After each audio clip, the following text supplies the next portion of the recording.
बिस्मिल्लाहिर्रहमानिर्रहीम। अस्सलाम वालेकुम नाज़रीन, मैं हूं मोहम्मद साकिब भट्ट, आपका होस्ट, और आप देख रहे हैं कोहिनूर ज़राअत टाइम।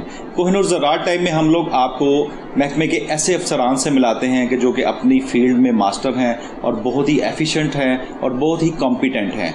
हर फील्ड में आपको पता है महकमा ज़राअत की बहुत सारी फील्ड्स हैं, बहुत सारी फसल हैं, उन सब के अलग-अलग रिसर्च सेंटर्स हैं। अलग-अलग से हर चीज़ उनके रिसर्च सेंटर्स के अलावा और भी लैब्स हैं, लेबॉर्ट्रीज, सभी चीज़ें, ईच एंड एवरीथिंग, हर चीज़ अलग-अलग रिसर्च पे सारी चीज़ें। लैब्स को आप देख लेंगे, 8-10 लैब्स हैं, उन पर हर चीज़ को जिस तरह ईजाद से लेके बीमारियों के लिए, कीड़ों के लिए, हर चीज़ की अलग-अलग लैब्स हैं। हर फसल की अलग-अलग तशख़ीस है और हर फसल के बारे में अलग एक्सपर्ट्स हैं। इस वक्त हम जिस हवाले से यहाँ पर मौजूद हैं वो है काला शाह काकू में बैठे हैं राइस रिसर्च इंस्टीट्यूट, और हमारे साथ जो मौजूद हैं चीफ गेस्ट हैं, जो चीफ साइंटिस्ट हैं सैयद सुल्तान अली साहब। इनसे बात करेंगे और राइस यानी कि धान, चावल, इसके मुतल्लिक आपको आज पूरी इंफॉर्मेशन देने की कोशिश करेंगे। तो आइए चलते हैं अपने गेस्ट की तरफ। जी, हमारे साथ मौजूद है सैयद सुल्तान अली साहब, जो प्रिंसिपल साइंटिस्ट हैं rice research institute Kala Shah काकू के। आइए चलते हैं इनकी तरफ। अस्सलाम वालेकुम सर। जी वालेकुम। क्या हाल है सर? ठीक है आप? अल्हम्दुलिल्लाह। सर, हम लोग इस वक्त इंस्टीट्यूट में बैठे हैं और राइस का मेरा ख्याल है ये इंस्टीट्यूट है, और मेरा आप थोड़ा सा इसका खुद ही तारफ़ करवाएं कि ये इंस्टीट्यूट किस तरह काम कर रहा है। जी, बहुत अच्छा सवाल है आपका। ऐसा है कि ये जो अदारा धान है ये आज से तकरीबन 100 साल पहले 1926 में कायम हुआ था। अच्छा। उस वक्त ये राइस फार्म के नाम से यानी इस्टेब्लिश हुआ। ठीक है। और इसके जो पहले इंचार्ज ऑफिसर थे वो सरदार खान साहब थे। ठीक। वो हमारे राइस के अंदर हम कहें कि वो फादर ऑफ राइस हैं तो ये बेजाना होगा। उसकी वजह ये है कि उन्होंने, क्योंकि यूनाइटेड इंडिया था उस वक्त, तो उन्होंने पूरे पंजाब से जो राइस की लाइनें यहाँ मौजूद थी सारी की सारी, जो सेंचुरी से लग रही थी, सदियों से लग रहा था राइस, लेकिन कोई बंदा नहीं जानता था कि कौन सा राइस है। उसको इकट्ठा किया 503 मुख्तलिफ किस्म की वैरायटीज़ को, फिर उसको साल 2 साल लगा के उनको इवेलुएट करने के बाद उसके 16 ग्रुप बनाए।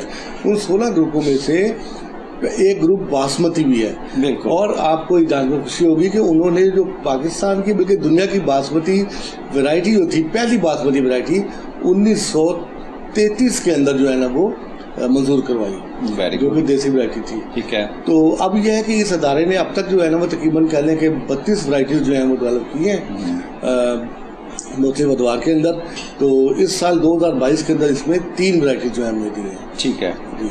अच्छा, अब मुझे थोड़ा सा ये बताइएगा कि आपने ज़राअत का शोबा कैसे ज्वाइन किया और किस तरह स्टार्ट लिया, और आपने किन किन शोबाजात में काम किया ज़राअत के, थोड़ा सा आप भी अपनी ब्रीफिंग दें हमें। जी, मैं तो कह लें कि 89 में मेरी सर्विस स्टार्ट हुई थी। उस वक्त एक national oil seed development project था। ठीक है। उसमें मेरी सिलेक्शन हुई थी, तो मेरी फर्स्ट पोस्टिंग जो थी वो नारोवाल शकरगढ़ में थी। ठीक है। उसमें ये था कि चूँकि आपको पता होना चाहिए कि जो हमारा ऑयल है ना, ऑयल की इंपोर्ट जो है बहुत ज़्यादा हमारा बिल जो है उसके ऊपर खर्च होता है। तो नेशनल ऑयल सीड डेवलपमेंट का मकसद ये था कि हम जो ऑयल सीड क्रॉप्स हैं उनको मैक्सिमम एरिया के ऊपर लगाएं, ताकि हमारी जो ऑयल की जो लोकल जो ज़रूरियात हैं उनको हम पूरा कर सकें। बहरहाल वो तकरीबन मैंने 1.5 साल इस प्रोजेक्ट में काम किया। उसके बाद मैंने as a research officer rice research institute Kala Shah काकू में 1991 के अंदर यहाँ पे मतलब कह लें कि मैं लगी। तो उस वक्त से लेके मैंने कह लिया कि मैक्सिमम टाइम जो है मैंने काला शाह काकू के अंदर ही रिसर्च के अंदर गुजारा है। मेरा ताल्लुक जो है वो plant breeding and genetic group से है। जैसे कि इसके अलावा एंटोमोलॉजी ग्रुप है, पैथोलॉजी ग्रुप है, एग्रोनॉमी ग्रुप है, टेक्नोलॉजी ग्रुप है, इकोनॉमिक्स ग्रुप है, तो ये और भी डिसिप्लिन है। लेकिन मेरा जो ताल्लुक है वो है उस कबीले से रिसर्च के जिसे प्लांट ब्रीडिंग एंड जेनेटिक्स कहते हैं, जिसका काम वैराइटल डेवलपमेंट है। ठीक है। अच्छा, अभी हमें चावल के बारे में बताएं, क्योंकि हम चावल के ही इंस्टीट्यूट में बैठे हैं। यहाँ पे लैब्स भी होंगी, वो भी हम विज़िट करेंगे आपके साथ। कितने किस्म की लैब्स हैं वो भी पूछेंगे और साथ में विज़िट भी करेंगे। चावल की इस वक्त कितनी इकसाम है आप समझते हैं, और हमने अब तक जब से ये इंस्टीट्यूट बना है या तब से लेके अब तक हमने कितनी तरक्की कर ली है चावल में, धान की फसल में हमने कितनी अच्छी इकसाम बना ली हैं? ऐसा है कि जैसे मैंने अर्ज़ किया कि 1933 में पहली वैरायटी जो थी 370 वो वजूद में आई। उस वक्त से लेके अब तक 32 वैरायटीज़ जो हैं वो डेवलप हो चुकी हैं और काश के लिए मंजूर हो चुकी हैं। जिनमें से इस वक्त जो कमर्शियली वायबल वैरायटीज़ हैं उनमें है सुपर बासमती, बासमती 515, कायनात जिसे 11-21 कहते हैं एरोमेटिक, किसान बासमती, चिनाब बासमती, पंजाब बासमती, सुपर बासमती 2019, और जो मोस्ट अभी रिसेंटली हुई है PK 20-21 एरोमेटिक, और सोना बासमती है, वाइटल बासमती, और KSK 2023। ये वैरायटीज़ हैं जो इस वक्त फील्ड के अंदर मौजूद हैं। इनमें से इन तमाम वैरायटीज़ में एक इनफरादियत ये है कि हमारा बासमती का पहला हाइब्रिड KSK 111 HB 2021 में हमने इस राय ने मंजूर करवाया, ठीक है, जो कि ना सिर्फ पाकिस्तान का बल्कि दुनिया का पहला बासमती हाइब्रिड है। Very good. इसी तरह से जो एक और इनफरादियत है इस इदारे की कि ये जो सोना बासमती 2022 के अंदर हमने मंजूर करवाई है, ये दुनिया का लॉन्गेस्ट साइज है 10 mm का। इसकी क्वालिटी बिल्कुल वही हमारी सुपर बासमती वाली इसकी क्वालिटी है, पकाई वगैरह सारी, और जबकि इसकी पैदावार भी 70 मन तक है, और इसकी कह लें कि इसमें खुशबू भी उसी तरह जिस तरह हमारी बासमती वैरायटी की तरह होती है इसमें। लेकिन एडवांटेज ये है कि इसका ग्रेन लेंथ जो है वो पकने से पहले और पकने के बाद तकरीबन डबल हो जाती है। अच्छा, वेरी गुड हो गया। यानी कि अभी आपने जो इस साल में करवाई है वो 5 वैरायटीज़ हैं, आप बता रहे हैं। इस साल 3 वैरायटीज़ हैं जो की हैं, और ये आप समझते हैं कि आगे भी इसकी वर्किंग जारी है? ये वैरायटीज़ अभी जिम्मेदार के पास चुके अभी जाएंगे, नेक्स्ट ईयर जाएंगी इंशाल्लाह, और जब ये एक्सपोर्ट के लिए और जिम्मेदारों को अवेलेबल होगी ना, तो कम से कम $200 से $300 फी टन के हिसाब से इसका रेट हमें उम्मीद है अल्लाह के हिसाब से कि ज़्यादा मिलेगा। और हमारी जो एक्सपोर्ट इस वक्त $2.5 बिलियन की है, वो तकरीबन $3 से $4 बिलियन की, इवन $5 बिलियन की भी हो सकती है। अच्छा सुल्तान साहब, ये बताइएगा कि फसल की ज़्यादा पैदावार के लिए और अच्छी पैदावार के लिए काश्तकार को क्या क्या तदाबीर करनी चाहिए? मतलब आपका बड़ा अच्छा सवाल है। देखिए, सबसे जो पहला स्टेप है ना, वो है अच्छा बीज का उसूल। ठीक है। अगर आप सिर्फ तस्दीक शुदा बीज ही इस्तेमाल कर रहे हैं ज़मींदार हमारा, तो 15 से 20% पैदावार उसकी बगैर कुछ किए वैसे ही बढ़ जाती है। ठीक है। तो अब इसके लिए ज़रूरी है कि पंजाब सीड कॉरपोरेशन या अदारा धान काला शिकागो जो कि फार्मर्स की खिदमत के लिए हर वक्त मौजूद है, तो ज़मींदार को चाहिए कि वो यहाँ से बीज अपना लें, तस्दीक शुदा बीज लें, पहला स्टेप। उसके बाद ये उसको देखना चाहिए कि वो जो बीज ले रहा है क्या उसकी ज़मीन नॉर्मल है, या उसकी ज़मीन कलराठी है, या उसकी ज़मीन छम वाली है, उसका एनवायरनमेंट ऐसा तो नहीं जहाँ पे बहुत ज़्यादा बीमारियाँ पहले ही बहुत ज़्यादा आती हैं। अब उसकी जो सिलेक्शन है बीज की वो बड़ा इंपॉर्टेंट है। बिल्कुल। अब अगर वो कलराठी ज़मीनें हैं तो फिर वहाँ पे बासमती 515, अल खालिद राइस आपकी KS 282, बासमती 385 और शाहीन बासमती जो है ना, ये वहाँ पे बहुत अच्छा परफॉर्म करती है, कलराठी ज़मीनें हैं। अगर आपका छम वाला इलाका है जहाँ पानी खड़ा हो जाता है, तो फिर आप वहाँ पे जो है KS 133 या चिनाब बासमती उसका इंतखाब करें। अगर आप समझते हैं कि आपके इलाके के अंदर जो है ना वो बीमारियाँ जैसे बैक्टीरियल ब्लाइट, जैसे जरासीमी जुस्साव कहते हैं, इसका अटैक बहुत ज़्यादा होता है, तो फिर आप जो है ना वो वहाँ पे सुपर गोल्ड लगाएं। सुपर गोल्ड हमारी वैरायटी ऐसी है जिसके अंदर जरासीमी जुस्साव के खिलाफ कुव्वत मुदाफ़ित वाले जीन हमारे साइंसदानों की शबाना मेहनत के बाद हमने उसमें वो मुंतकिल किए हैं। उसकी वजह से वो बड़े अच्छे तरीके से कुव्वत मुदाफ़ित जो है वो शो करते हैं जिसके खिलाफ। अगर पानी की कमी है आपके लिए, जैसा कि हम पाकिस्तान में तो बहुत ज़्यादा कमी है, जब पाकिस्तान बना था उस वक्त तकरीबन 5400 क्यूबिक मीटर जो है ना वो पानी अवेलेबल था, जो कि अब आके 800 से भी कम रह गया है। बल्कि सियाने तो ये कहते हैं पानी के जो कहते हैं 500 क्यूबिक मीटर तक हमारी हालत जो है वो पहुँच चुकी है, बड़ी वर्स्ट कंडीशन है। तो ऐसी सूरत के अंदर भी ये जो सुपर गोल्ड है, ये ऐसी वैरायटी है, ये कम पानी के अंदर भी हो जाती है, तो इस तरह की वैरायटी इस्तेमाल करें। तो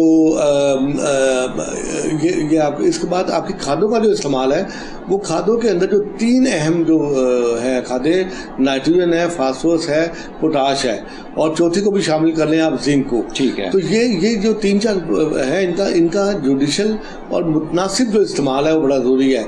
जो DAP है वो तो आपने जब आखिरी तैयारी कर लेनी है, उस वक्त आपने तकरीबन कह लें कि आपने 1.5 बोरी जो है ना वो आपने उसकी इस्तेमाल करनी है DAP की। तो यूरिया की आपने करनी है तकरीबन 2.25 बोरियां, ठीक है, और पोटाश की 1 बोरी करनी है। लेकिन जब आपने फसल की तैयारी करनी है ना आखिरी, तो सबसे पहले आपने पोटाश इस्तेमाल करना है, या फी एकड़ का बता रहे हैं, फी एकड़ का। अच्छा, उसके बाद ये है कि जब पोटाश और यूरिया रह गई ना, इसको कम से कम 2 या 3 स्प्लिट के अंदर आप इसको अप्लाई करें तो वो पौधे को ज़्यादा फायदा होता है। ठीक है, हाँ जी। तो उसमें यह है कि जो पहला आप जिसको मुंतकिल करते हैं मुंजी इसकी नर्सरी को, तो जो पहला हफ्ता है वो बड़ा इंपॉर्टेंट है, खादों के लिहाज से भी, पानी के लिहाज से भी। ठीक है। तो ये आप उसका कह लें कि जो भी आपको मैंने बताई है कि अगर 1 बोरी मैंने 1.25 बोरी या 1 बोरी बताई है पोटाश की, तो वो आप उसकी आधा 50% वो, और जो तीसरा हिस्सा जो है आपके लिए या 50% जो है वो यूरिया का, वो इस पहले हफ्ते में डालते हैं आप। ठीक है, ठीक है ना। तो इस वक्त इसे कहते हैं टिलिंग फर्टिलाइजर, इससे आपकी शाखें ज़्यादा बनेंगी। फिर तकरीबन आप कह लें कि कोई 35-40 दिन के बाद हमें एक दफ़ा ना खेत को हवा लगानी होती है, सोखा लगाना होता है, और इतना सोखा लगाना होता है कि ज़मीन के अंदर दरारें बन जाएं। ठीक है। और ताकि जो जहरीली गैसें हैं उसके अंदर, जो इस वक्त पानी के अंदर खड़ा होने की वजह से पैदा हो चुकी हैं, वो निकल जाएंगे सारी की सारी। ठीक है। और ये जहरें अगर ना निकाले तो ये पौधे के लिए नुकसानदेह तो वो उस वक्त हम 35-40 दिन के बाद पानी का सोखा लगाते हैं। फिर जब हम पानी लगाते हैं दोबारा से, तो ये स्टेज ऐसी होती है कि इसे हम कहते हैं पैनिकल इनिशिएशन स्टेज, यानी इसे आप कह सकते हैं कि रिप्रोडक्टिव स्टेज, यानी जब पौधे को कह लें कि अफजाइश नस्ल वाली उसकी जो है ना वो पीरियड शुरू हो जाता है। ठीक है। तो सिट्टा बनने का अमल यहाँ पे शुरू हो जाता है ना, इसको पैनिकल इनिशिएशन स्टेज कहते हैं।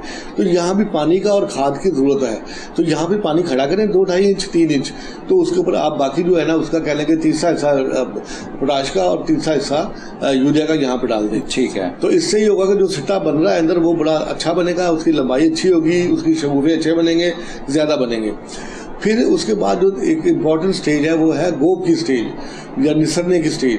तो ये वो स्टेज है जब आपका पानी का 2-2.5-3 इंच खड़ा होना बहुत ज़रूरी है वहाँ पे, और बाकी जो खाद आपकी बच गई है वो इस स्टेज पर डालते हैं, पोटाश भी और यूरिया भी। इसे कहते हैं ग्रेन फर्टिलाइज़र। ठीक है। ग्रेन फर्टिलाइज़र का मतलब है कि ये आपका जो ग्रेन का साइज़ है, उसका जो वज़न है वो बढ़ा देगा। जब वज़न बढ़ जाएगा तो ऑटोमेटिकली पैदावार बढ़ जाएगी। और इस स्टेज पर जब पोटाश डली होती है तो उसके ऊपर ख़ास चमक होती है, और जो काले काले निशान हम देखते हैं बाज़ डिस्कलरेशन दानों के ऊपर, वो अगर ये पोटाश डली हो तो वो उस पर नहीं होते जो है। ठीक है। तो इसलिए और ये मैंने बताया 3 स्टेजेस इंपॉर्टेंट है, फर्टिलाइज़र के लिए भी और पानी के लिए भी। तो इसका मतलब ये हुआ कि जो बाकी स्टेजेस हैं वहाँ पर आप पानी आप उसको वतर का लगाएं, इस तरह से जो पानी की आप बचत है वो खातर ख्वाह आप कर सकते हैं। ठीक है। इसके बाद आगे आपके पास जो है ना वो कीड़े बीमारियां आ गई हैं, कीड़े मकोड़े आ गए। तो कीड़े मकोड़ों के अंदर आप देखेंगे टोका जो है वो सबसे पहले वो इम्पोर्टेंट है। फिर आपके पास तरह की सुंडियाँ हैं, फिर आपके पत्ता लपेट सुंडी है, फिर आपके पास जो है वो आ गया ब्राउन लीफ हॉपर। तो ये जो तमाम कीड़े हैं इनका ख्याल रखना, विजिलेंट रहना, खेत को आप जा के बार बार मुआयना करना, और जो महकमा ज़राअत ने रिकमेंडेशन दी है उसके मुताबिक आपने उसका पेस्टिसाइड यूज़ करें, ताकि बर वक्त जो है ना अब इसको वो दवाई का इस्तेमाल हो। और अगर बर वक्त आप इस्तेमाल नहीं करेंगे तो दवाई का खर्चा भी ज़्यादा होगा और उसका फ़ायदा भी नहीं होगा। इसके अब बीमारियाँ आ जाती हैं, तो बीमारियों के अंदर जैसे मैंने अर्ज़ किया, बैक्टीरियल लीफ ब्लाइट जो है, जरासीमी जुलराव है, और इसके अलावा जो आपकी ब्लास्ट है, धान की ब्लास्ट जो है, बपका जिसे कहते हैं, वो बेकानी डिजीज़ है, वो तने की सरांड है, वो ये 4-5 बीमारियां जो है ना ये बड़ी अहम है। तो इसको भी आप जो हमारी रिकमेंडेशन है, जो पेस्टिसाइड हैं उसको इस्तेमाल करते हुए, जो आपकी फंजीसाइड है, बैक्टीरियोसाइड है, जो रिकमेंड किए हुए महकमे ने, उसका जुडिशल इस्तेमाल करें, टाइमली करें, तो कम से कम खर्चे के साथ आप इसका बेहतरीन कंट्रोल कर सकते हैं। ये तमाम करने के बाद वक्त आ जाता है बर्दाश्त का।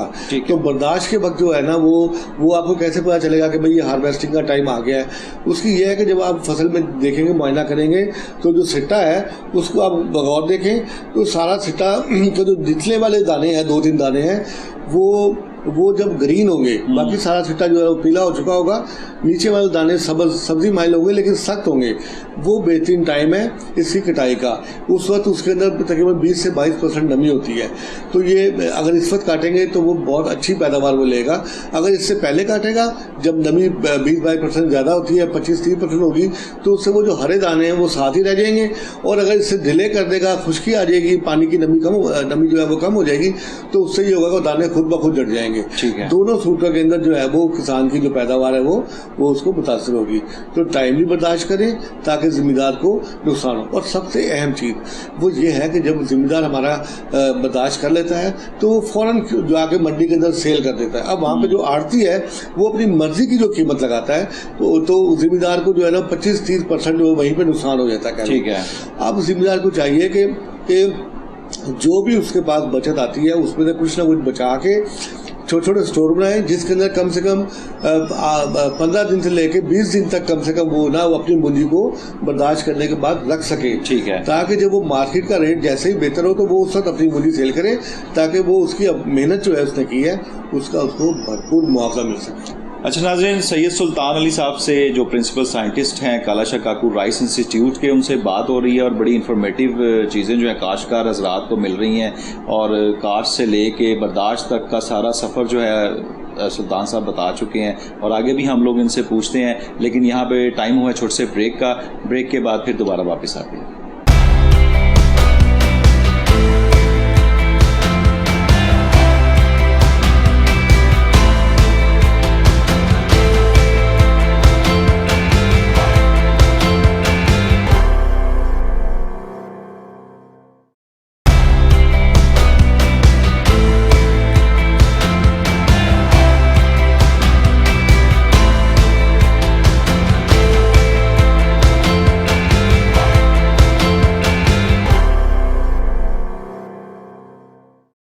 वेलकम बैक नाजरीन, आप देख रहे हैं कोहिनूर ज़राअत टाइम और हमारे साथ गेस्ट मौजूद हैं सैयद सुल्तान अली, प्रिंसिपल साइंटिस्ट कालाशाह काकू राइस रिसर्च इंस्टीट्यूट के।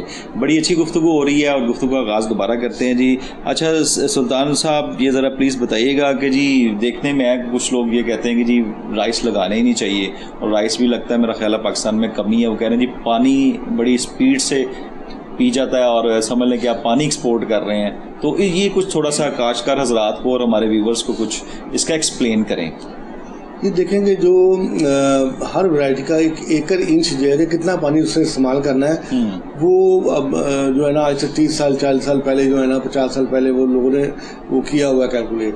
तो ये उस वक्त की बात है 50 साल पहले की, जब हम कहते हैं कि राइस में 64 एकड़ इंच पानी जो है ना इस्तेमाल होता है। ठीक है। 16 इरीगेशन लगती है। अच्छा, अब ऐसा है कि एक तो वो जो वैरायटीज थी वो बहुत लॉन्ग ड्यूरेशन की वैरायटीज थी जिन पे ये 16 इरीगेशन लगती थी। अब तो वैरायटी का जो अर्ली वैरायटीज हो गई हैं, अब तो 100 दिन से लेके और 120 दिन के दरमियान जो है ना वैरायटीज ज़्यादातर फाल करती हैं और ज़िम्मेदारों की डिमांड है कि 100 से भी नीचे आ जाएँ, तो उसमें भी काफ़ी काम हो रहा है। इसका मतलब है जैसे जैसे आप वैरायटी का टाइम कम कर रहे हैं ऑटोमेटिकली पानी की रिक्वायरमेंट का ये भी कम होती जा रही है। अच्छा, दूसरा जैसे मैंने अर्ज़ किया कि जो है ना अब हमने स्पेसिफाई कर लिया कुछ खास स्टेजेस राइस की कि भाई कौन सी ऐसी स्टेज है जहाँ पे पानी लगाना जरूरी है, आप कहाँ पे इसको जो है ना वो आप पानी की बचत कर सकते हैं। तो जैसे मैंने पहले अर्ज किया कि 3 स्टेजेस के फौरन ट्रांसप्लांटिंग के फौरन बाद, उसके बाद पीआई स्टेज के ऊपर और गब्बे की स्टेज के ऊपर, ये 3 स्टेजेस जहाँ पे आपको पानी चाहिए। ठीक है। इसके अलावा जितनी भी आप पीरियड है 3, 4, 5 महीने का 4 महीने का, उसको आप यानी बत्तर के पानी लगाएं आप जो है, खुश्क ना होने दें, बत्तर की उसमें रखें आप जो है ना। तो इससे आपकी मेरा ख्याल है कि 30-40% तो बचत ऐसे ही हो जाएगी। ठीक है।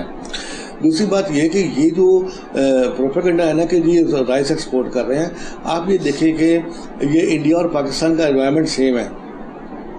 इंडिया का जो रकबा है राइस का वो आप 14 गुना ज्यादा है। 47 मिलियन हेक्टेयर पे इंडिया में चावल काश होता है। अच्छा। जबकि हम पाकिस्तान के अंदर 3.4 मिलियन हेक्टेयर पे कर रहे हैं। तो कुछ भी नहीं है। कुछ भी नहीं है। भी नहीं है। अच्छा, आप कभी नहीं सुनेंगे किसी इंडियन से कि ये इंडिया जो है ना वो पानी जो है ना पानी एक्सपोर्ट कर रहा है या। अच्छा, अब आप देखिए 3.4 मिलियन हेक्टेयर और उधर 47 मिलियन हेक्टेयर, 14 टाइम ज्यादा। अब जो एक्सपोर्ट कर रहा है 25 मिलियन टन जो है ना वो इंडिया एक्सपोर्ट कर रहा है। हम 4.8 मिलियन टन कर रहे हैं। आपको कभी आवाज नहीं आएगी कि यार हम इंडिया जो है ना 25 मिलियन टन जो है ना पानी एक्सपोर्ट कर रहा है। ये हमारे कुछ कह लें कि अल्लाह उनको हिदायत दे, समझने की तौफीक दे के वो जाते हैं इंडिया के प्रोपेगेंडे के अंदर आ जाते हैं लोग, तो वो इसको प्रोपेगेट करते हैं। हालांकि इसमें इतनी ही हकीकत है बता कि अगर ऐसी बात हो फिर इंडिया इतने ज्यादा रकबे पे क्यों लगाए। हाँ बिल्कुल ठीक है। ऐसी बात। अच्छा, दूसरी बात ये कि अभी ये जो इलाका है ना सारा, जो जहाँ पे बासमती राइस लगता है या राइस लगता है, ये सारा इलाका मानसून का एरिया है सदियों से। यहाँ पे ये फ्लड प्रोन एरिया है। ठीक है। तो यहाँ पे जब भी आप हर साल 2 साल के बाद सुनते ही सैलाब आ गया, तो इस इलाके के अंदर राइस के अलावा कोई दूसरी क्रॉप हो ही नहीं सकती। आप क्या समझते हैं कि यहाँ पे क्या लोगों ने दूसरी क्रॉप्स नहीं लगाई होंगी? यहाँ पे कॉटन भी लगा के चेक की है, यहाँ पे आपकी मेज लगा के चेक की है, दालें लगा के चेक की है, हर मकई लगा के चेक की है, लेकिन यहाँ पे राइस के अलावा कोई क्रॉप हो ही नहीं सकती। बिल्कुल ठीक। तो इसलिए या तो हमें आप बताएं कि जनाब फलानी क्रॉप यहाँ पे हो सकती है। तो जब हमारे पास भी 100 साल का एक्सपीरियंस है, ऑफिशियल एक्सपीरियंस है, यहाँ पे राइस के अलावा कोई क्रॉप नहीं हो सकती। तो ये एक प्रोपेगेंडा है। अल्हम्दुलिल्लाह हमें ये कहना चाहिए कि हम इसमें राइस का बेस्ट इस्तेमाल, पानी का बेस्ट इस्तेमाल करके राइस को एक्सपोर्ट करके अपने पाकिस्तान की जो इकोनॉमी है उसके अंदर बड़ा अच्छा कंट्रीब्यूट कर रहे हैं। इस लिहाज से कि $2.5 बिलियन जो ज़रिए मुबादला कमा रहा है वो काला शाह काकू की वैरायटीज की वजह से कमा रहा है। Very good. और आपको जानकर खुशी होगी कि पंजाब के अंदर 91% एरिया के ऊपर सिर्फ काला शाह काकू की वैरायटीज ही लग रही हैं। Very good. ठीक है ना जी। तो ये अदालत की कंट्रीब्यूशन है। तो हमें जो प्लस पॉइंट है उनको हमें हाईलाइट करना चाहिए। तो ये पानी वाली बात जो है ये जस्ट एक प्रोपेगेंडा है, लेकिन चले इसको लेते हुए तब भी हमने ऐसी वैरायटीज भी बना रहे हैं जो कम पानी इस्तेमाल करती हैं, और टेक्नोलॉजी भी हम ऐसे ही अडॉप्ट कर रहे हैं, जैसे अल्टरनेट बैटिंग एंड ड्राइंग, जैसे बताया कि आप वतर का पानी इस्तेमाल करें। इससे ऑलमोस्ट हमने 50% तो पानी हमने वैसे ही कम कर दिया है। ठीक है। तो इसलिए हम विजिलेंट है इस हवाले से, जो है ना। एक और बात जो आपने पूछा था उसका सवाल बीच में रह गया कि प्रोडक्शन, जैसे मैंने वैरायटीज का बताया, जब पाकिस्तान बना तो हमारी पैदावार जो थी ना वो सिर्फ 12-15 मन फी एकड़ थी। ठीक है। ठीक है जी। तो आज अगर हम देखें उसको तो हमारी जो पैदावार है वो कह लें कि 800% हमारी प्रोडक्शन बढ़ी है जी। 800%। और 325% हमारी फी एकड़ पैदावार बढ़ी। माशाल्लाह, जबरदस्त। 325%। अब ये ऐसे तो नहीं बढ़ गई, ये डेफिनेटली इसमें वैरायटीज का रोल है, टेक्नोलॉजी का रोल है, रिसर्च का रोल है। तो मेरा ख्याल है कि यहाँ पे काला शाह काकू के साइंटिस्ट वो इस अदालत की जो कंट्रीब्यूशन है उसको एक्नॉलेज करने की जरूरत है। बिल्कुल सही कह रहे हैं जी। यानी कि अब हम अगर काश्तकारों को ये बताएं कि जी ये जो आप पुराना वाला फार्मूला है कि जी पानी बहुत ज़्यादा इसमें खर्च होता है, तो वो पानी इसमें ज़्यादा खर्च नहीं होता। चावल की जो मतलब आप फसल करें काश्त, तो इसमें पानी खर्च नहीं होता। दूसरा, जिस तरह आपने बताया कि जी मानसून वाला इलाके हैं तो यहाँ पे चावल ही काश्त हो सकता है, इसके अलावा कोई क्रॉप काश्त नहीं हो सकती, क्योंकि एक्सपीरियंस भी है। मेरा ख्याल है कि काश्तकार हजरात को बिल्कुल इन चीज़ों से फ़ायदा उठाना चाहिए, क्योंकि मैं हर प्रोग्राम में काश्तकार हजरात से यही रिक्वेस्ट करता हूँ कि महकमा ज़राअत पंजाब आपके लिए बनाया गया है। महकमा ज़राअत के हर शोबे में यहाँ पे एक्सपर्टीज़ बैठे हुए हैं और आपको उनसे फ़ायदा उठाना चाहिए। और बड़ी अच्छी गुफ्तगू हो रही है सुल्तान साहब से, और बड़ा इंफॉर्मेटिव नॉलेज मिल रहा है कि लोग जिस तरह पहले लगा लेते हैं उसके क्या नुकसान आता है, बाद में लगाएं तो उसके क्या नुकसान आता है। यानी कि जो रिकमेंडेशन हो और महकमा ज़राअत की तरफ से उसके मुताबिक आप चलें। सर, ये सुल्तान साहब ये एक चीज़ चल रही है, तो मैं आपसे ये बात करूँगा कि इनोवेटिव रिसर्च पर क्या काम हो रहा है? अच्छा, बहुत अच्छा सवाल है। में काम हो रहा है, तो या हम क्या कर रहे हैं? हाँ, एक तो यह है कि एक अदारा है international rice research institute Manila, Philippine. ठीक है। वो राइस का एक इंटरनेशनल अदारा है। ठीक है। तो उसके साथ जो हमारा कोलैबोरेशन जो है ना वो काला शाह काकू की है, जो कि बहुत वीक है। वीक होने की वजह यह है कि उनका एक सालाना बजट होता है जी, वो तकरीबन $1 मिलियन की उनकी फीस होती है। ठीक। तो उसके मेंबर्स होते हैं बहुत सारी दुनिया के, इंडिया भी है, बांग्लादेश भी है, अच्छा, नेपाल भी है, बदकिस्मती से पाकिस्तान नहीं। हाँ, अच्छा, उसका फायदा है, नुकसान भी होता है। अगर आप उसके मेंबर हैं तो आपके जो साइंटिस्ट हैं उनको बड़े मौके मिलते हैं वहाँ विजिट करने के, फिर वो भी यहाँ पाकिस्तान भी आते हैं। तो जो एक्सचेंज होता है ना आपका साइंटिस्ट का एक्सचेंज, नॉलेज जो है उससे बड़ी लर्निंग होती है, और आपको जो नई नई रिसर्च होती है वो आपको पता चलता है। तो एक तो ये मैं समझता हूँ कि बड़ा ज़रूरी है, तो थोड़ा सा गवर्नमेंट ऑफ पाकिस्तान या गवर्नमेंट ऑफ पंजाब को देखने की ज़रूरत है कि हमें भी मेंबर बनना चाहिए। अच्छा, दूसरी बात ये कि जो है ना इन्हीं स्पोर्ट के हवाले से इंडिया के अंदर उन्होंने इतना फ़ायदा उठाया है कि साइंटिस्टों की एक्सचेंज तो हुई है, उन्होंने 4-5 ज़िलों के अंदर अपने स्पीड ब्रीडिंग लैब बनाई हैं। स्पीड ब्रीडिंग लैब का मतलब यह है कि आप कोई भी वैरायटी बनाते हैं ना हम, तो उसके के अंदर उसको पूरा टाइम अप्रूवल तक तो तकरीबन 15 से 16 साल लगते हैं, लेकिन एक क्रास सोचते हुए कि मुझे इस तरह की वैरायटी चाहिए, वो क्रास को लेके उसे उसकी 6-7 नस्लों तक उसे यूनिफॉर्म करना होता है कि जब तमाम पौधे एक जैसे होते हैं। उसके बाद फिर टेस्टिंग फेज आता है, तो वैराइटल डेवलपमेंट फेज वो 7 साल का होता है कम से कम। तो वो जो स्पीड ब्रीडिंग लैब होती है ना, अगर वो इंडिया ने इन्हीं की मदद के साथ या और इंटरनेशनल इदारों की मदद के साथ अपने वहाँ पे इस्टेब्लिश किए हैं, ये उनका बड़ा इनोवेटिव आइडिया था कि उससे उन्होंने वो काम जो 7 साल में करना था वो उन्होंने 1 साल में कर लिया। यानी 1 साल के अंदर वो 7-7 5-5 फसलें ले रहे हैं। ठीक है जी। उससे आपको जो वैराइटल डेवलपमेंट का जो प्रोसेस है आप देख लें 50% का 50% बिल्कुल ऐसे ही। अच्छा, ये जो लैब है ये हमने कालाशाह काकू के अंदर एक इनिशिएटिव लिया है फर्स्ट टाइम, और अभी आप बाहर जाके आपको दिखाएंगे वो लैब, उसका सिविल वर्क शुरू हुआ है। उम्मीद है वो 30 जून से पहले इंशाल्लाह मुकम्मल हो जाएगी। तो इसके बनने से इंशाल्लाह कालाशाह काकू के अंदर भी गो के ये उस लेवल की या उस साइज़ की लैब तो नहीं है, क्योंकि हमारे पास बजट का मसला है, इशूज़ है, उस साइज़ की नहीं है। लेकिन चले देर आया दुरुस्त आया, एक बारिश का पहला कतरा है जो हमने एक बुनियाद रखी है यहाँ पे। कोशिश कर रहे हैं कि इससे हमारी जो है ना वो ब्रीडिंग का जो है ना वर्क है वो बहुत बेहतर हो जाए। आपके यहाँ पे मुझे थोड़ा सा सुधार सर बताइएगा कि ये आप इतना बड़ा जो बिल्डिंग है और लैब्स हैं सारी चीज़ें, ये स्टाफ पूरा कैसे मेंटेन करते हैं आप, और कितना स्टाफ है आपके पास, और हर फील्ड में कितने आपने जो है अपने तैयार किए हैं बंदे, इस बारे में भी थोड़ा सा हमारे नाजरीन को बताइएगा। अच्छा, ये सवाल तो आपका बहुत अच्छा है, परफेक्ट भी है। ऐसा है कि जब ये अदारा वैसे तो 1926 में कायम हुआ था, लेकिन एक फुल फ्लैज इंस्टीट्यूट की शक्ल इसने 1970 में ली थी। ठीक है। तो उस वक्त जो टोटल स्ट्रेंथ थी वो 38 ऑफिसर्स की थी। ठीक है। आज आप देख लें 50-55 साल गुजर चुके हैं, तो स्ट्रेंथ वही है। दुनिया के अंदर रिसर्च जो है वो कहाँ से कहाँ चले गई है, स्पेशलाइजेशन का दौर है। इसको तो 40 की बजाय जो है ना वो तकरीबन 100 तो एटलीस्ट होनी चाहिए थी। ऐसे ही। ठीक है ना। तो वो जो बजट था हमारे पास, आप कह लें कि तकरीबन जो भी बजट है हमारा, उसका जो ऑपरेशनल बजट है हमारे पास वो तकरीबन कह लें 20% के करीब है। अच्छा। बाकी 75% या 80% जो हमारा वो तमाम सैलरीज में चला जाता है। अच्छा। तो बजट की तो ये पोजीशन अगर हमें बड़ी कह लें कि इस वक्त ज़रूरत है कि रिसर्च के बजट को तकरीबन ऑलमोस्ट डबल किया जाए।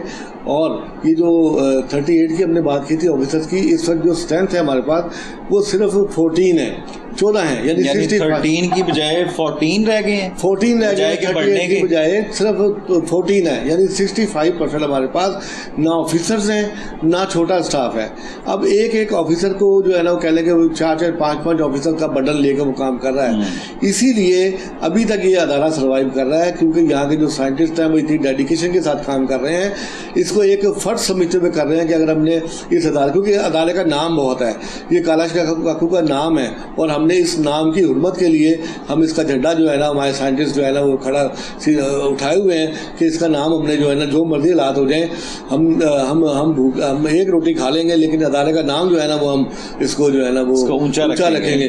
तो मैं अपने साइंटिस्टों को बड़ा अप्रिशिएट करता हूँ कि उनकी सोच इंतहाई पॉजिटिव है। लेकिन मैं अपने जो हायर अप्स हैं उनसे भी दिली गुजारिश करता हूँ कि काइंडली अपने रिसर्च के अदारों को स्टाफ की पोजीशन को भी काइंडली देखें, बजट को भी बेहतर बनाएं, ताकि हम इस पोजीशन में हो कि हमारे साइंटिस्ट बड़े फ्रेश माइंड के साथ जो है ना वो रिसर्च कर सकें और दुनिया का मुकाबला कर सकें। हाँ, मैं यही कहना चाह रहा था कि जब एक बंदा 5-5 बंदों का काम करेगा तो वो फ्रेश किधर से रहेगा। तो ये तो लाजमी बात है कि इस चीज़ के बारे में गवर्नमेंट ऑफ पाकिस्तान को या पंजाब को सोचना चाहिए कि मतलब कि जहाँ पे हम लोगों को ज़रूरत है साइंटिस्ट की, वहाँ पे तो हमें ये चाहिए कि हम जहाँ पे एक की ज़रूरत है वहाँ पे 2 को लगाएं, ताकि दोनों माइंड जुड़ के 1 और 1 11 हों। तो ये वाकई बड़ी एक स्पेशल रिक्वेस्ट हमारी तरफ से भी है जी, कोहिनूर टीवी चैनल की तरफ से भी, कि गवर्नमेंट ऑफ पाकिस्तान और या गवर्नमेंट ऑफ पंजाब दोनों में से जिसको भी मतलब ये चीज़ करनी चाहिए और साइंटिस्ट की तादाद भी बढ़ानी चाहिए, ताकि हम लोग ये माशाल्लाह इतनी अच्छी एफर्ट कर रहे हैं। मुझे तो सुन के ये हैरानगी हुई है कि 38 का स्टाफ 14 पे चला गया, और 14 का स्टाफ जो है वो भी इतने अच्छे तरीके से परफॉर्म कर रहा है कि बिल्कुल लेटेस्ट और जदीद टेक्नोलॉजीज़ पर काम हो रहा है। तो अगर ये स्टाफ 100 पे होता तो लामहाला हम लोग बहुत ज़्यादा तरक्की करते। मेरी तरफ से ये रिक्वेस्ट है गवर्नमेंट ऑफ पाकिस्तान या पंजाब की कि जो भी है इनकी जो रिक्वेस्ट है उस पर गौर करें और ये बिल्कुल इनकी जायज़ मतलब एक मुतालबा है उसको पूरा करना चाहिए। इसके साथ ही छोटे से ब्रेक का टाइम हुआ है और छोटे से ब्रेक के बाद हम लोग आपको ये सारी लैब्स दिखाएंगे और जिस तरह भी सुल्तान साहब ने कहा है कि जो ज़ेर तामीर हैं और जो काम कर रही हैं वो सारी वर्किंग दिखाएंगे कि वहाँ पे लैब्स किस तरह वर्किंग कर रही हैं और किस किस शोबे में क्या क्या हो रहा है। कहीं ना जाइएगा, मेरे साथ रहिएगा, छोटी सी ब्रेक के बाद हाजिर होते हैं।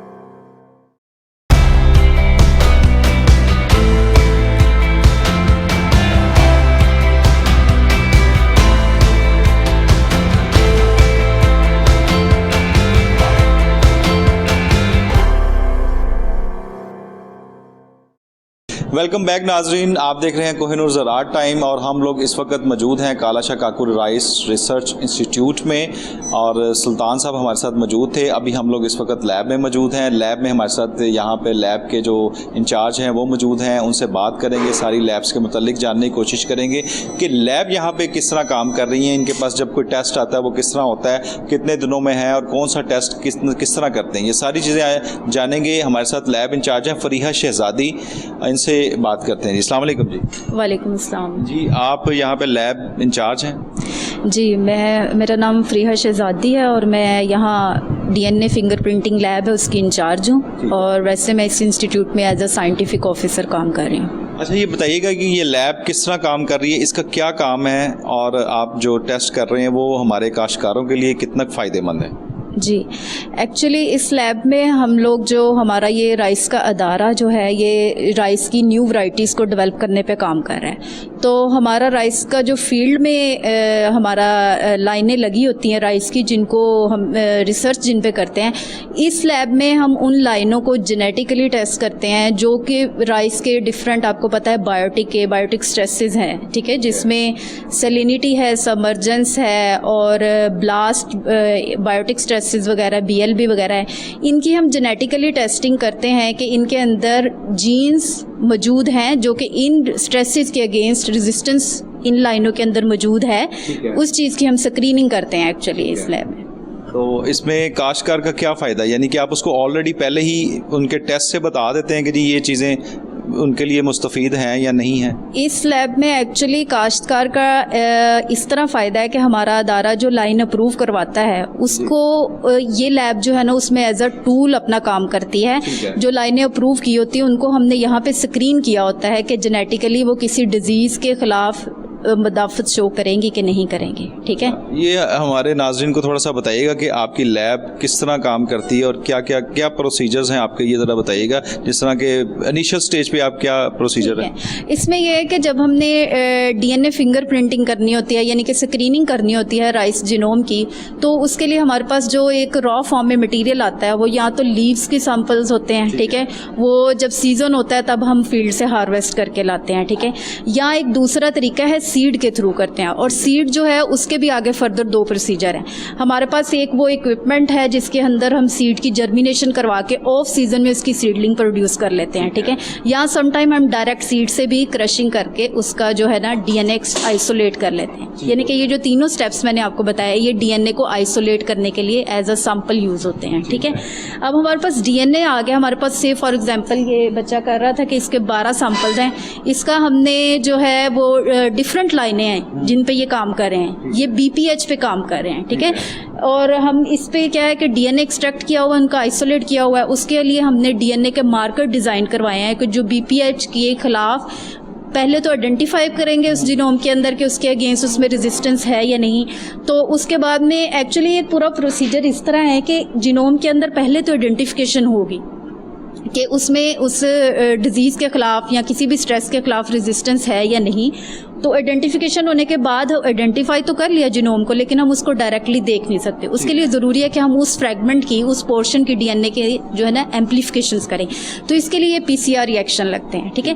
डीएनए एक्सट्रैक्ट होने के बाद का जो प्रोसेस है, मार्कर डिज़ाइन करवाते हैं। मार्कर डिज़ाइन करवाने के बाद हम पीसीआर रिएक्शन लगाते हैं। रिएक्शन का एक पूरा प्रोसीजर है, उसके इंग्रेडिएंट्स हैं, उनकी क्वांटिटीज़ को, उनके टेम्परेचर को पहले ऑप्टिमाइज़ किया जाता है। ऑप्टिमाइज़ करने के बाद हम उसको पीसीआर मशीन के अंदर चलाते हैं, थर्मल साइक्लर भी उसको बोलते हैं। उसके अंदर तकरीबन 1 घंटे का या 1.5 घंटे का स्टेप चलता है। ये देखिए, ये हमारा इसके अंदर ऑलरेडी एक रिएक्शन चल रहा है, ठीक है। इसके अंदर सारी चीज़ें मेंशन है, इसके एनीलिंग टेम्परेचर, इसके इनिशियल नेचुरेशन, डीनेचुरेशन, फाइनल डीनेचुरेशन, और ये सारी हमने इसको कमांड दी हुई है, ठीक है। उसके बाद जब रिएक्शन चल जाता है, 1.5 घंटे के बाद पूरा प्रोसीजर हो जाता है, फिर हम उसको जो है ये जेल पे रन करवाते हैं। ये हमारी पेज जेल है।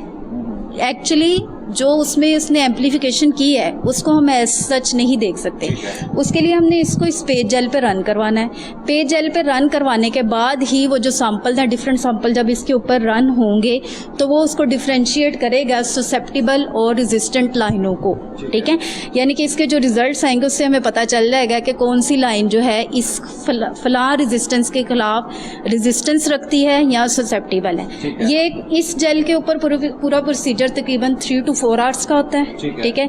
उसके बाद जब हमारी जेल रन हो जाती है तो हम उसको, ये जेल डॉक्यूमेंटेशन सिस्टम है ये वाला, इसके अंदर एक्चुअली यूवी का सिस्टम यूज़ होता है, जिसके ज़रिए वो जेल के ऊपर से यूवी पास होती है, तो हमारे पास ये जेल की पिक्चर है। इस फॉर्म में हमारे पास रिजल्ट्स आते हैं। इस तरह हम डिफ्रेंशिएट करते हैं, जैसे ये लाइन है और ये लाइन है, ये डिफरेंट सैंपल हैं। ये डिफरेंस शो कर रहा है। इधर से फॉर एग्जांपल बेडेक्स अरोमा का मार्कर यूज़ किया गया है, तो ये बताएगा कि किस लाइन के अंदर अरोमा है, किस लाइन के अंदर जेनेटिकली अरोमा अवेलेबल नहीं है, ठीक है। तो इस लैब की जो मेजर अचीवमेंट जो है वो इसमें यह है कि हमने एक लाइन डेवलप की हुई है, वैरायटी डेवलप की हुई है, सुपर गोल्ड के नाम से मार्केट।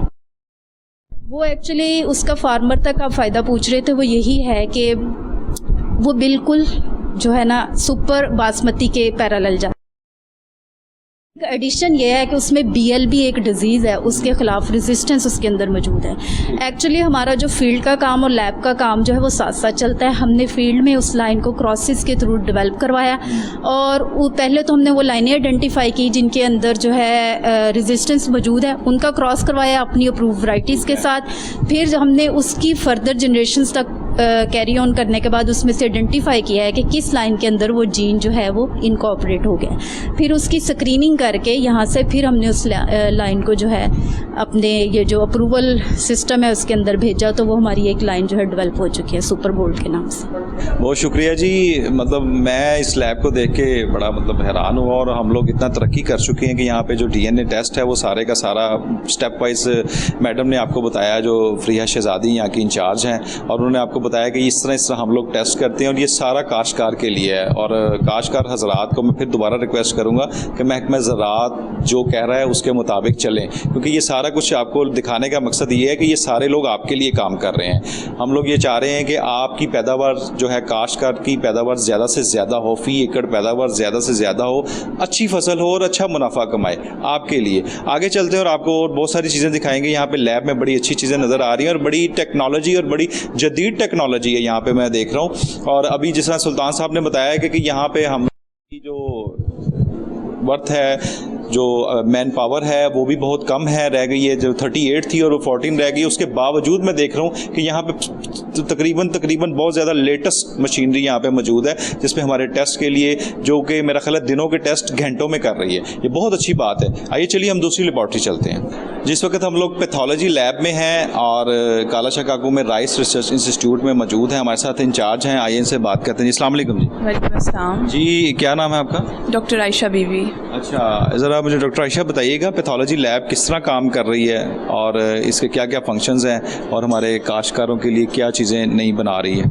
जी, जिस तरह से आप जानते हैं कि हमें अच्छी फसल दरकार होती है, और राइस हमारी बहुत ही अहम क्रॉप है, तो उसके लिए पौधे की सेहत ज़ाहिर है बहुत ज़रूरी होती है।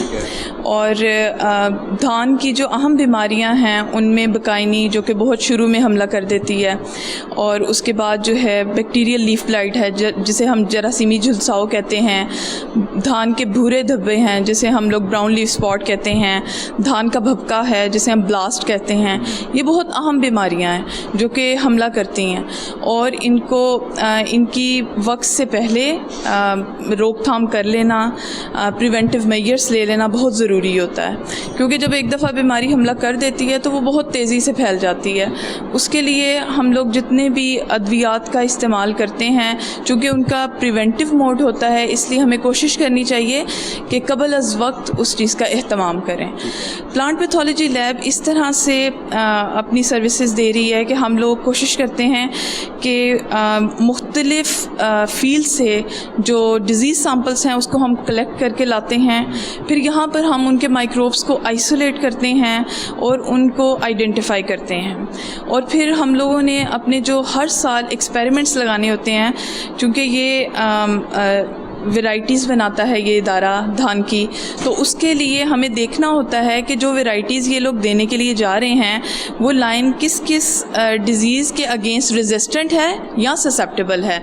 तो वो हम लोग फील्ड में उनको इनोकुलम देकर देखते हैं, फिर मुख्तलिफ़ केमिकल्स की एफिकेसी का जो टेस्ट है वो भी हम फील्ड में कंडक्ट करते हैं, लेकिन उसके कह लें कि जितने भी पोस्टुलेट्स होते हैं हम उनको यहाँ पे कंफर्म करते हैं कि जो हमने इनोकुलम दिया वो वही माइक्रोब है जिसकी हम डिज़ीज़ लाना चाह रहे हैं, और क्या वो डिज़ीज़ आने के बाद भी वही माइक्रोब है।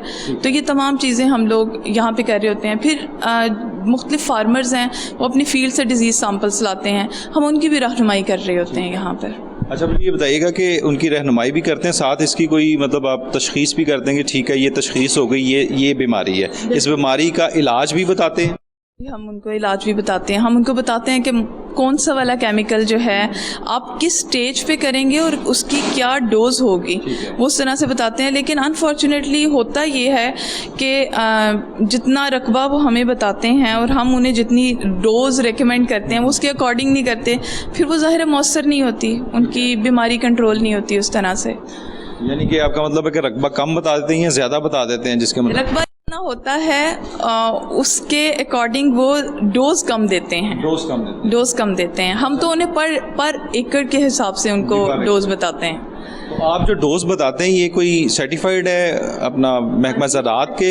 हम लोग यहाँ पर हर साल जो है हम लोग केमिकल एफिकेसी के ट्रायल्स कंडक्ट करते हैं, और वो तकरीबन कंसेक्यूटिव 3 इयर्स जाते हैं। उसके बाद हम लोग बताते हैं कि ये जो फ़लाँ केमिकल आया है ये आगे डिज़ीज़ किस किस को कंट्रोल करेगा भी या नहीं करेगा, और इसकी क्या परसेंटेज है, डिज़ीज़ इंसिडेंस इसके होते हुए जो हमने किया है वो कितना आया है या इसने कंट्रोल कितना किया है। तो ये तमाम इन्फॉर्मेशन जो है हम हर साल जो है वो प्लांट प्रोटेक्शन को भेजते हैं। बहुत शुक्रिया जी। देखा जी नाज़रीन, पैथोलॉजी डिपार्टमेंट किस तरह काम कर रहा है। आप अगर मेरे पीछे देखें तो ये स्टाफ काम कर रहा है और बड़ी अच्छी लैब है और बड़ा अच्छा शानदार इंतज़ामात हैं, यानी कि जहाँ भी कीड़े मकोड़े कोई भी मतलब बीमारियाँ लग जाती हैं उसकी बीमारी की तशख़ीस भी होती है और उसका हल भी बताया जाता है कि ये आप इतना स्प्रे इस तरह करें। जिस तरह अभी मैडम ने कहा कि जी काश्तकार हजरात जो है वो उसकी कोई वॉल्यूम कम कर देते हैं, ज़्यादा कर देते हैं, सिर्फ मेरा ख्याल अपनी बचत के लिए। तो मेरा ख्याल अगर वो ये चीज़ सोचें कि जी हम लोगों के काश्तकार पैदावार कितनी ज़्यादा है, इससे हो जाएगी। अगर हम लोग कीड़े मकोड़ों का स्प्रे करेंगे या बीमारियों पर स्प्रे करेंगे उससे हमारी काश्तकार हमारी फसल बच जाएगी। तो मेरा ख्याल है ये कंपैरिजन उससे कम है या ज़्यादा, ये काश्तकार को खुद ब खुद पता लग जाएगा जब वो महकमा ज़राअत के कहे हुए पे अमल करेगा। तो और आइए चलते हैं एक और लैब की तरफ और आपको दिखाते हैं कि यहाँ पे लैब्स काला शाह काकू राइस इंस्टीट्यूट में किस तरह काम कर रही हैं। आइए जी नाज़रीन, हम लोगों के साथ डॉक्टर अरशद साहब मौजूद हैं जो सीनियर साइंटिस्ट हैं एप्टोमोलॉजी के। इनसे बात करते हैं कि जी ये काश्तकारों के लिए किस तरह यहाँ पर काम कर रहे हैं और क्या काम है इनका जो काश्तकार मुस्तफ़ीद हों उनसे। जी अस्सलाम वालेकुम। जी जी वालेकुम सलाम। क्या हाल है? ठीक है जी अल्लाह का शुक्र। फाइन। डॉक्टर साहब बताइएगा ज़रा कि आपके डिपार्टमेंट का क्या काम है और ये किस तरह काम कर रहा है काश्तकारों के लिए। जी बहुत शुक्रिया। किसान भाइयों को जो मसाइल बहुत से आते हैं स्पेशली सितंबर के महीने में। सितंबर का जो महीना होता है वो किसान के पॉइंट ऑफ व्यू से देखें तो वो सितमगर महीना होता है। ठीक है। वहाँ पे उस अरसे में बीमारियों का हमला शुरू हो जाता है, कीड़े मकोड़ों का हमला होता है। तो कीड़ों मकोड़ों के हवाले से किसान भाइयों के गोश गुजार करना चाहता हूँ कि किसान भाइयों, जो आपके ज़ररसा कीड़े हैं, जो नुकसान करने वाले कीड़े हैं, वो अगर मोटे मोटे देखे जाए तो वो तकरीबन जो है 150 के करीब हैं। और जो आपके दोस्त कीड़े हैं, जो आप अल्लाह ताला ने आपकी फ़ायदे के लिए बनाए हैं, ये दोस्त कीड़े वो हैं जो आपके दुश्मन कीड़ों को खाते हैं। ठीक है, या तो उसको उनका शिकार करते हैं, या उन पे जैसे जुएं रस चूसती हैं, ऐसे ही उन पे वो उनका रस चूसते हैं, उनका रस चूस के मारते हैं। तो ये किसान दोस्त जो कीड़े हैं, ये आप यकीन करें कि आपके जो दुश्मन हैं और दोस्त को अगर देखा जाए तो दोस्त कीड़े आपके ज़्यादा हैं, तकरीबन 80% जो है ना वो ज़्यादा है। और इस तरीके से अगर हम जब भी अपना दुश्मन कीड़ों को मारने की टेक्निक अपनाएंगे तो हमने दोस्तों का भी ध्यान करना है कि दोस्त हमारे मुतासर ना हो। तो वो कैसे होंगे? तो वो किसान भाइयों, वो ऐसे है कि हम जब भी अपने खेत का मुआयना करें तो हमने एक हदें मुकर्रर की है हर कीड़े के हवाले से। वो कीड़ों की हदों का ध्यान करना है, और जब उस लेवल पे कीड़ा पहुंचे तब आपने ज़रे जहर इस्तेमाल करनी है। और याद रखिए, ज़रे जहर आपने सिर्फ वो इस्तेमाल करनी है जो उसके लेबल पे लिखी हो, जो उसी को इस्तेमाल करना है, और जिस फसल के बारे में उस फसल के मुताबिक करना है। और एक तो ये ध्यान करना है, और उसकी जो डोज है उसका भी आपने ध्यान करना है कि वही डोजों से ना कम ना ज़्यादा। और दूसरी बात ये कि उसके आखिरी या उसकी बैक साइड पे एक PHI, एक वक्फा कबलज बर्दाश्त एक लिखा होता है उर्दू में, तो वो आपने उसका ध्यान रखें। अगर मिसाल के तौर पे 1 हफ्ते का उन्होंने लिखा है, इसका मतलब है कि आपने उसकी जब बर्दाश्त करते हैं फसल को तो 1 हफ्ता पहले तक इसका इस्तेमाल कर लें, बाद में नहीं करना, ताकि उसके असरात ना आए। इस तरह आपके पास जो ज़हरे मौजूद हैं, कीड़े मार ज़हरे, वो उनका जो है 1 दिन से लेके 70 दिनों तक उनका ये पीरियड होता है। तो उसको देख के फसल की बर्दाश्त का ध्यान करके आप वो जहरें इस्तेमाल करें। अब ये जहरें आपने किन के खिलाफ इस्तेमाल करनी है? तो वो आपके दुश्मन जो हैं, वो अगर नर्सरी के वक्त जब आप करते हो तो नर्सरी के वक्त धान का जो टिड्डा है वो उसका हमला होता है, और ये टिड्डों का हमला जब शदीद नौयत का हो जाता है तो आपको नर्सरी दोबारा लगानी पड़ती है। तो इसलिए आप इनका ध्यान करना है, देखते रहना है कि वो आपके खेत में ना हो। जब आप फसल होती है तो फसल के वक्त हम सितंबर के महीने में पत्ता लपेट सुंडी होती है किसान भाइयों, ये बहुत आसानी से कंट्रोल होने वाली है। आप रस्सा, एक अगर आपका रकबा थोड़ा है तो एक रस्सा जो है वो आप दोनों साइड से पकड़ के उसको एक कोने से दूसरे कोने की तरफ लेके जाएं, और इस तरह दाएं से बाएं लेके जाएं, तो आप उसका कंट्रोल कर सकते हैं। ज़्यादा अगर एरिया है तब आप जो फर्श का जहर है वो इस्तेमाल करें।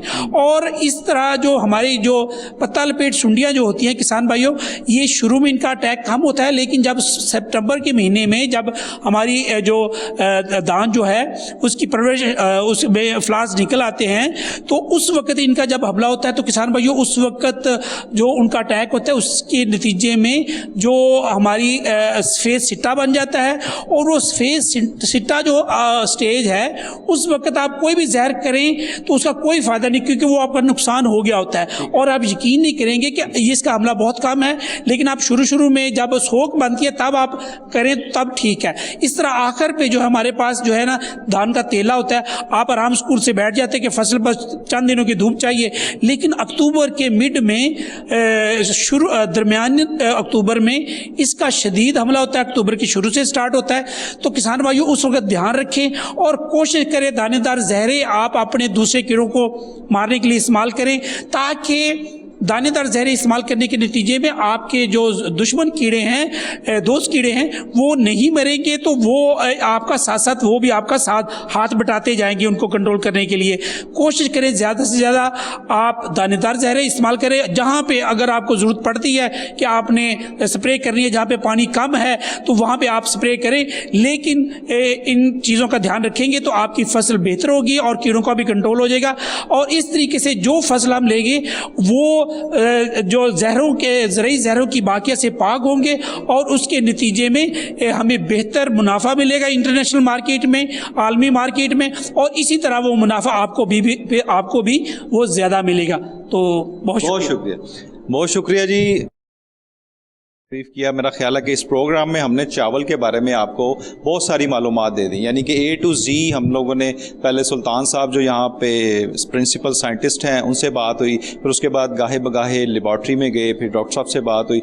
हमने बहुत सारे लोगों से यहाँ पे आपसे बात करवा के आपको ये पूरे चावल धान की फसल का हम लोगों ने जो है ये आपको प्रोग्राम में पूरा बताया है कि A to Z के मतलब कि आप किस तरह काश्त करें और किस तरह इसकी बर्दाश्त करें, यहाँ से लेके काश से लेके बर्दाश्त तक आपको हर चीज़ का बता चुके हैं। और एक दफ़ा फिर मैं पैगाम देना चाहूँगा एंड में अपने काश्तकार भाई को कि महकमा ज़राअत आपके लिए है और सिर्फ व सिर्फ आपके लिए बनाया गया है। महकमा ज़राअत के साथ मिलकर काम करें। कोई प्रॉब्लम्स आती हैं किसी भी सिलसिले में, कोई पेस्टिसाइड्स के सिलसिले में, कोई खादों के सिलसिले में, तो आप इनके पास आएँ, ये आपके लिए यहाँ पर बैठे हैं। और आपने देखा कि इतनी लेटेस्ट मशीनरी है, ये सिर्फ आपके लिए है। जैसा कि मैडम ने बताया कि यहाँ पर काश्तकार हजरात आते हैं और वो अपनी मिट्टी को, अपने खाद को या कोई भी अपने पत्ते, लीव्स जो भी हैं फसल को लेकर आते हैं और यहाँ पे आकर टेस्ट करवाते हैं और उनको सारी चीज़ गाइड की जाती है, तशखीस की जाती है, बीमारियाँ भी तशखीस होती हैं और उनका हल भी बताया जाता है और रजिस्टर्ड चीज़ें भी बताई जाती हैं कि आपको यहाँ से अद्वियात ख़रीदें और यहाँ से इतनी क्वांटिटी में स्प्रे करें। तो खुदाया आप लोग अपनी बचत ना करें, क्योंकि आपकी बचत कल का नुकसान है। महकमा ज़राअत के साथ तावन करें और जब आप इनके साथ तावन करेंगे आपकी फसल भी खुशहाल होगी, काश भी ज़्यादा से ज़्यादा होगी और अल्टीमेटली हमारा पाकिस्तान मुल्क भी खुशहाली के दहाने पे जाएगा। इसके साथ ही अपने होस्ट मोहम्मद साकिब भट्ट को इजाज़त दीजिए। मिलते हैं नेक्स्ट वीक फिर एक नए प्रोग्राम के साथ, एक नए गेस्ट के साथ। तब तक के लिए अल्लाह हाफिज़।